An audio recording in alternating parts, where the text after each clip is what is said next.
So we were talking about, like, I was talking about, like, the first time I met you and how different you are from the characters that you had tended to play. First time I did meet you was on Star Trek Continues. Right. We were in one of our episodes as an engineer who's temporarily stationed on board the Enterprise. But the interesting thing is that you did Star Trek Continues before you were cast as Commander Landry in Star Trek Discovery. And Star Trek Online. You've also reprised the Landry role in Star Trek Online. So you now you're totally a part of the world of Trek. So tell us how, after all the other things you've done in your career, how does it feel to be part of such an enduring franchise as Star Trek? Well, at first, firstly, it's just absolutely thrilling. It's like, it's like one of those dreams come true. You didn't even know you had the dream because you couldn't dream that big. You're like, this happened? I never even, in my wildest dreams, never imagined that this could happen. Yes. So that was pretty exciting. I mean, I guess it feels like full circle in a way too, that like over the years, every time that I've wanted to give up acting, and to the audience members out there, that really upsets people when I say things like that. You get worried that I'm going to give up. Every actor I know has thought about giving up at least like 5 times during their career. So this is not unusual. Yeah. Don't worry. We all think about it because it's that hellish. Every time that I wanted to, I didn't, because of representation, because of the ideals that Gene Roddenberry held up, to envision a future that doesn't have racism, to envision a future where I could see myself represented. And I didn't want another little girl to go through what I went through, which was to not see herself represented. And when you don't see yourself represented, you kind of, I think most people would agree with me, it kind of makes you feel invisible, and that nothing is possible for you. It essentially just made me think, well, I couldn't do that because there's no place for me. And so the tiny little seed of maybe I want to be an actor is just immediate, like there's no water for that seed. And I had to search for water and just take a couple of drops. And then, I guess I feel like in some ways my desire to change that for future generations has been the driving force. Obviously I love acting, but it's different, I think, than it is for my white counterparts when you don't have this need to change something, not to that degree. Yes, there's feminism and there's your own thing, but I feel like a lot of my white friends who are actors are kind of freer as artists, honestly, because they don't have to think about the politics, the race stuff, and how they're being seen in the same way. And then so they're kind of freer to just do whatever tickles their fancy artistically. I do feel a certain weight and responsibility, and yet that weight and responsibility has helped me come through. And so then to now, after all these years, to actually be part of Star Trek, which was so much about the thing that has kept me going, just feels so right. So right. And it's like such a blessing, and like it all makes sense. I'm like, oh, this fits. Found my people. My people found me when we came together for a, we're all part of the same cause here. How different was it doing our show with plywood sets, going to real Star Trek, and those sets are absolutely amazing. It's got to be a very different experience. It is a very different experience, but I'll tell you what I loved about Continues was, it was such a was such a beautiful feeling because it was not about the money.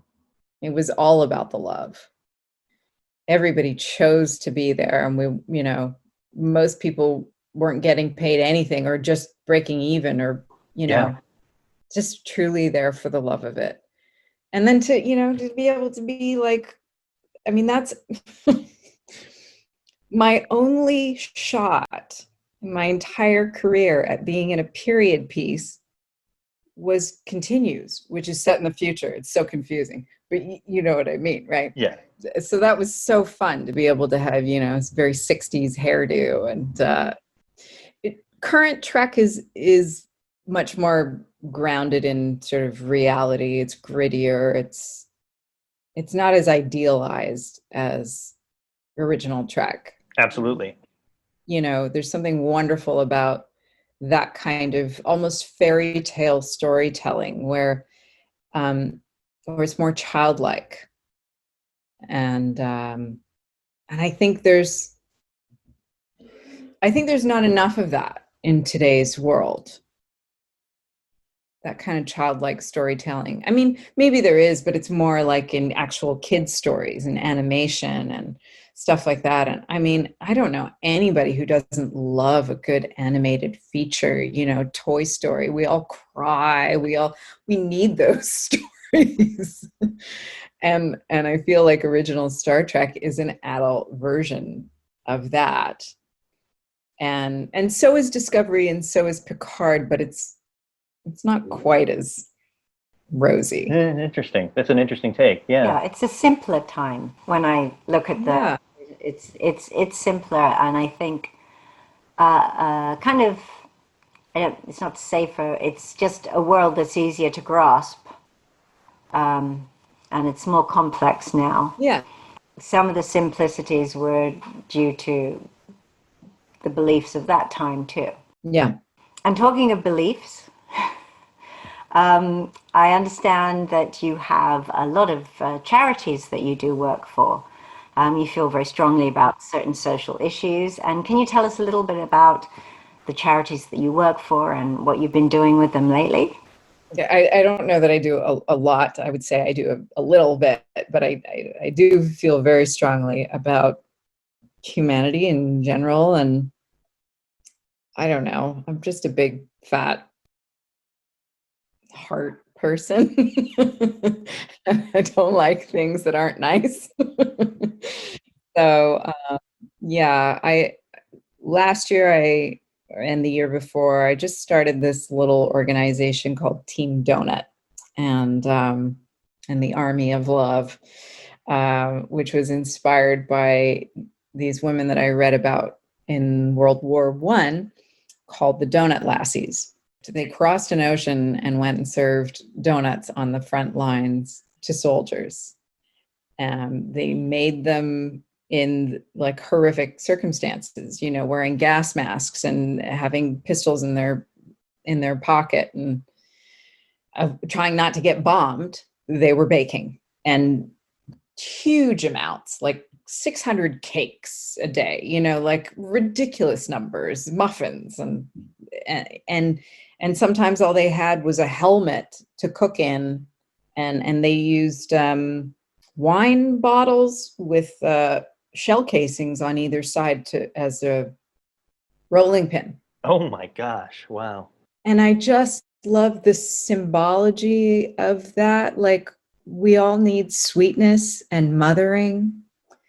And I think the world needs mothering in general. We all, men and women, I think, need to get more in touch with their feminine side. We have been ruled the world over by the patriarchy for far too long. We have plenty of value for all things of, purpose driven and sun related. And okay, let's value the feminine, because we don't as a culture. It's like, oh, you sleep. What's that? You don't need to sleep. It gets dark at night for a reason, and the entire world goes to sleep. All things alive go to sleep. Well, I don't sleep. I tend to not sleep at night, but other than me, You're a weirdo, but You know, nature's got to have balance. And Yeah. so, anyway, so I think mothering, kindness, caring, loving is what we need on this planet. And to bring it back to the actual charity, so I've been pretty upset to find out how many soldiers, how many war veterans commit suicide in the United States. It was, as of a few years ago, it was 22 per day. So that's too many. The number's gone down slightly, but not a great deal. And while I absolutely do not believe in war, and the veterans that I try to help might not like that, and that I don't believe in it, it's still a system that our world functions on. And if that's where my tax dollars are going, and that's what's happening, it's still up to us to take care of one another. So, yeah, just trying to get some help from them so that they can heal their wounds. So, yeah, I created this little event where people get together and eat donuts and talk about their feelings, and hopefully bridge the gap between veterans and the rest of society. I think people are very afraid of mental illness, afraid of dealing with people who are walking around with PTSD, don't feel like they can relate to them, and vice versa. I think people with PTSD feel like they don't know how to reach out and ask for help, and even just talk to regular people, you know. So I'd love to see that divide is well, not there. Yeah. So that's one thing I've been doing. And then recently, you know, everything I can about the Black Lives Matter movement.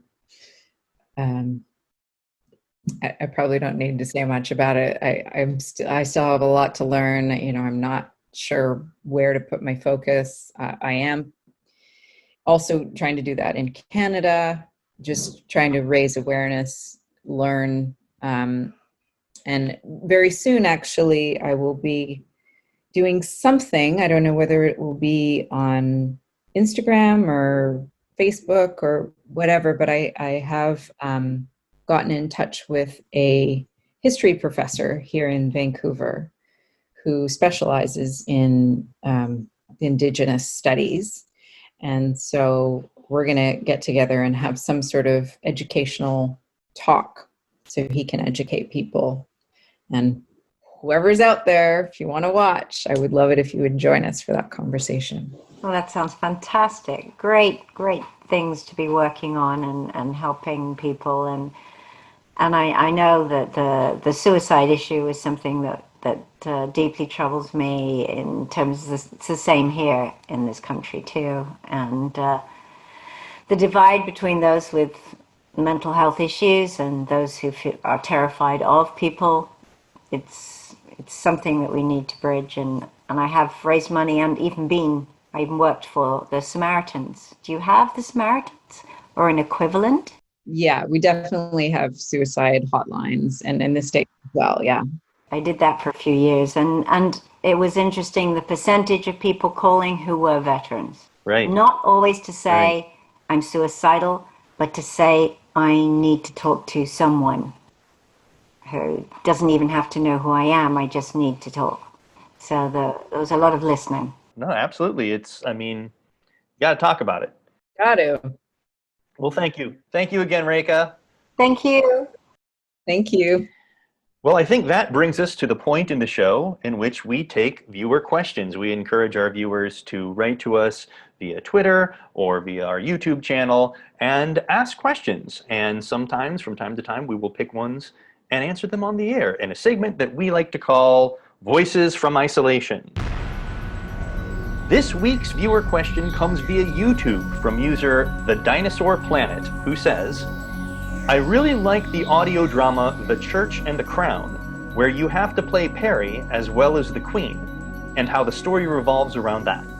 was that difficult going back and forth between accents? Ah, yes. That was very interesting, because when you have to play two parts and you've got two different accents, generally you would record the one accent and then record the other accent. But bless him, Gary Russell said, I'm going to test you and I'm going to make you do them straight after each other. And as people observe, I'm now just such a melange of both accents. You have to be very precise and clear. I think I left slightly longer gaps, but to be honest, I just remember trying to speed through it to do it as though it was exactly the recording, and it just required focus. Whereas when you're comfortably into one accent, you just stay in that accent, and when you're comfortably into the other, you just stay that. So it just required me being more focused than I would need to be concerned about normally. But it was great fun to do, and I did enjoy doing that, and I enjoy playing more than one role at the same time in some things, particularly in audio. It's great fun to do that. I love it when I get to play, sometimes I get to play like 2 or 3 little characters in the background, and I love those parts. I love those little lines. What a fun and a challenging thing for an actor as well. So thank you all so much for joining us, and stay safe. Mwah. Bye from Marnie.